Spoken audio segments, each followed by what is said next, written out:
قرآن ہے میرا رہنما، قرآن شفا ہے، نور ہے قرآن، جلا دل کی میرا قرآن، رضا رب کی میرا قرآن، قرآن قرآن۔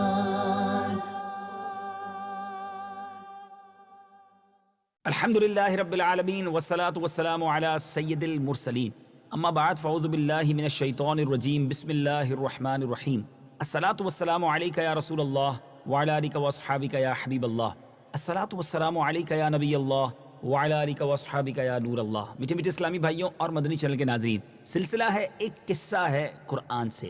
قرآن ہے میرا رہنما، قرآن شفا ہے، نور ہے قرآن، جلا دل کی میرا قرآن، رضا رب کی میرا قرآن، قرآن قرآن۔ پچھلے سلسلے میں ہم نے حضرت سلیمان علیہ نبینا علیہ الصلوۃ والسلام کی حکومت کے بارے میں سنا، آج اسی کو کنٹینیو کریں گے۔ بڑی انوکھی، بڑی پیاری اور بہت بڑی حکومت۔ اور اب بات کریں گے کہ آپ کو اللہ تبارک و تعالیٰ نے تعمیرات کے لیے ایک کیسا انوکھا خزانہ عطا کیا تھا، اس بارے میں بھی سنیں گے۔ اور پھر اتنی بڑی سلطنت ہونے کے باوجود آپ کی شفقت جانوروں پر کیسی ہوا کرتی، اس بارے میں بھی سنیں گے۔ اب آئیے، حضرت سلیمان علیہ الصلوۃ والسلام کی ہواؤں پر کیسے حکومت تھی۔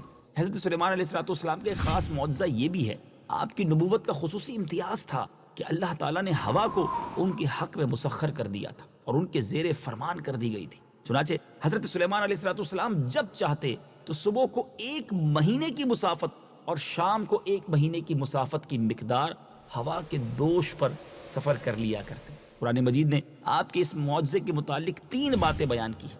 ایک یہ، ہوا کو حضرت سلیمان علیہ الصلوۃ والسلام کے حق میں مسخر کر دیا گیا، شدید تیز و تند ہونے کے باوجود ان کے حکم سے نرم اور آہستہ روی کے باعث راحت ہو جاتی تھی۔ تیسری بات یہ ہے کہ ہوا کی نرم رفتاری کے باوجود اس کی تیز رفتاری کا یہ عالم تھا کہ حضرت سلیمان علیہ الصلوۃ والسلام کے صبح و شام کا جدا جدا سفر جو تھا، وہ ایک شاہ سوار یعنی ایک گھڑ سوار جو ہے مسلسل 1 ماہ کی رفتار کے برابر جو فاصلہ طے کرے، آپ کا صبح کا سفر ہوا کی وجہ سے اتنا ہو جایا کرتا تھا، یعنی آپ اتنا سفر اختیار کر لیتے تھے۔ یعنی حضرت سلیمان علیہ نبی علیہ الصلوۃ والسلام کا جو تخت تھا، وہ بغیر انجن اور بغیر مشین جیسے ظاہری اسباب سے بالا تر، صرف ان کے حکم سے ایک بہت تیز رفتار ہوائی جہاز سے بھی زیادہ تیز اور سبک روی کے ساتھ ہوا کے کاندھے پر اڑا چلا جاتا تھا۔ اللہ اکبر! آج بڑے بڑے سپر سونک ایئر کرافٹ بن گئے ہیں، مگر یہ کیسا ہوائی جہاز تھا، یہ کیسا تخت تھا جو ہوا کے دوش پر اس تیز رفتاری سے اڑا کرتا تھا۔ اس مقام پر تخت سلیمان اور آپ کے سفر کے متعلق جو تفصیلات سیرت کی کتابوں اور تفسیروں میں منقول ہے، ان میں بہت سے واقعات اور اسرائیلیات کا ذخیرہ ہیں جن کو بعض واعظین بیان کرتے ہیں۔ قرآن مجید فرقان حمید میں اس بارے میں کیا بیان ہوا ہے، آئیے سنیں۔ وَلِسُلَيْمَانَ الرِّيحَ عَاصِفَةً تَجْرِي بِأَمْرِهِ إِلَى الْأَرْضِ الَّتِي بَارَكْنَا فِيهَا وَكُنَّا بِكُلِّ شَيْءٍ عَالِمِينَ۔ اور تیز ہوا کو سلیمان کے لیے تابع بنا دیا جو اس کے حکم سے اس سرزمین کی طرف چلتی تھی جس میں ہم نے برکت رکھی تھی، اور ہم ہر چیز کو جاننے والے ہیں۔ اور سورہ سبا میں کچھ یوں ارشاد فرمایا گیا، وَلِسُلَيْمَانَ الرِّيحَ غُدُوُّهَا شَهْرٌ وَرَوَاحُهَا شَهْرٌ۔ اور ہوا کو سلیمان کے قابو میں دے دیا، اس کا صبح کا چلنا 1 مہینے کی راہ اور شام کا چلنا 1 مہینے کی راہ کے برابر ہوتا تھا۔ اور سورہ صاد میں فرمایا، فَسَخَّرْنَا لَهُ الرِّيحَ تَجْرِي بِأَمْرِهِ رُخَاءً حَيْثُ أَصَابَ۔ تو ہم نے ہوا سلیمان کے قابو میں کر دی کہ اس کے حکم سے نرم نرم چلتی جہاں وہ پہنچنا چاہتے۔ حضرت سلیمان علیہ الصلوۃ والسلام چونکہ عظیم الشان عمارتوں اور پرشوکت قلعوں کی تعمیر کے بہت شائق تھے، اس لیے ضرورت تھی کہ گارے اور چونے کے بجائے پگھلی ہوئی دھات گارے کی جگہ استعمال کی جائے، کیونکہ اس قدر کثیر مقدار میں یہ کیسے میسر آئے، یہ ایک بڑا سوال تھا جس کا حل حضرت سلیمان علیہ نبینا علیہ الصلوۃ والسلام چاہتے تھے. چنانچہ اللہ تبارک و تعالیٰ نے حضرت سلیمان علیہ الصلوۃ والسلام کی اس مشکل کو اس طرح حل کر دیا کہ ان کو پگھلے ہوئے تانبے کے چشمے عطا فرما دیے. اللہ اکبر. آج کانکریٹ بنایا جاتا ہے، تانبا تو پھر بھی پگھلانا بہت مشکل ہے، مگر سیمنٹ کے ذریعے، کانکریٹ کے ذریعے باقاعدہ اس کو بنایا جاتا ہے، پھر عمارتیں بنائی جاتی ہیں. اللہ تبارک و تعالیٰ نے حضرت سلیمان علیہ نبینا علیہ الصلوۃ والسلام کو تعمیرات کے لیے تانبے کے چشمے عطا فرما دیے، پگھلے ہوئے تانبے کے. بعض مفسرین کہتے ہیں کہ اللہ تبارک و تعالیٰ حسب ضرورت حضرت سلیمان علیہ نبینا علیہ الصلوۃ والسلام کے لیے تانبے کو پگھلا دیتا تھا، اور یہ حضرت سلیمان علیہ نبینا علیہ الصلوۃ والسلام کے لیے خاص نشان اور ان کا معجزہ تھا.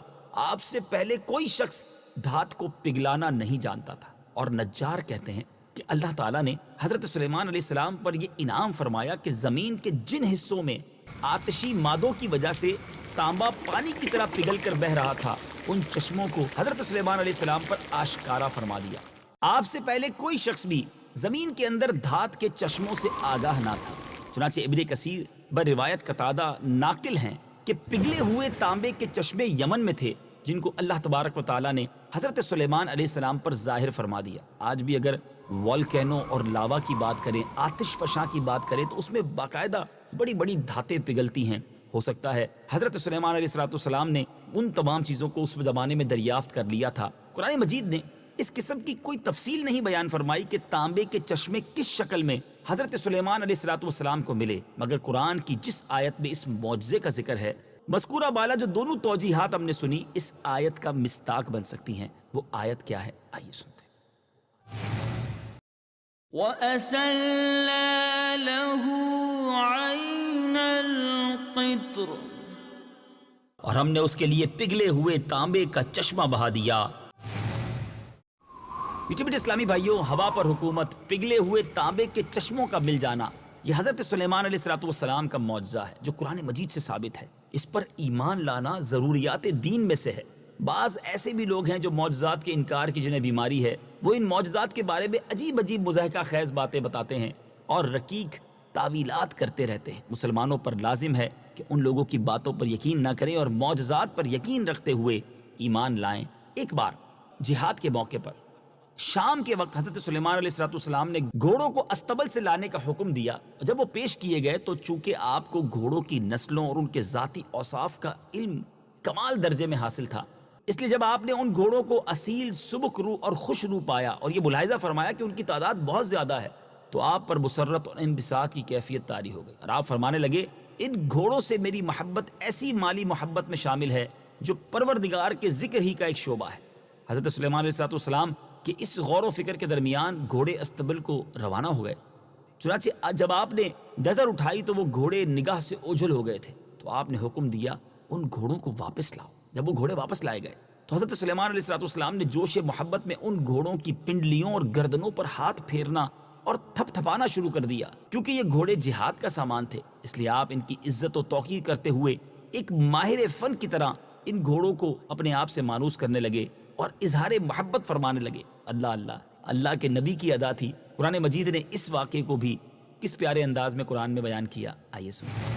وَوَهَبْنَا لِدَاوُودَ سُلَيْمَانَ نِعْمَ الْعَبْدُ إِنَّهُ أَوَّابٌ إِذْ عُرِضَ عَلَيْهِ بِالْعَشِيِّ الصَّافِنَاتُ الْجِيَادُ فَقَالَ إِنِّي أَحْبَبْتُ حُبَّ الْخَيْرِ عَنْ ذِكْرِ رَبِّي حَتَّى تَوَارَتْ بِالْحِجَابِ